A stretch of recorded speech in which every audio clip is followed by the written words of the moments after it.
అన్నీ బాగానే కదా ఉంది, ఎందుకు ప్రార్థన? అన్నీ చేసేసినప్పుడు అన్నీ బాగానే కదా ఉంది, రేపు చేసుకోవచ్చు, అటబాతుంది ప్రార్థన అవుట్. ఇటు ఏం చేయదు, అరే చూచూ కష్టమే, ఏడు ప్రార్థన మాత్రం ఇప్పుడు చేసేది, ఇంత దూరం చేసిన ప్రార్థనకి ఏం జరిగింది, ఏడు జవాబు, అటు పోవచ్చు. ఆ రెండు ఉండకూడదు. హల్లెలూయా.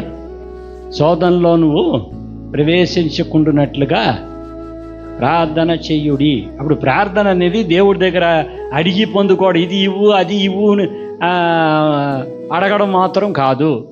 బలపరచబడాలి, విశ్వాసం బలపరచబడాలి, నమ్మకం బలపరచబడాలి, ఏ పరిస్థితిని ఎదుర్కొనే ధైర్యం నాకు కలగాలి. ఏది అయినప్పుడు నాకు ఇష్టం ఉన్నా లేకపోయినా దేవుడి చిత్తమే జరగాలి.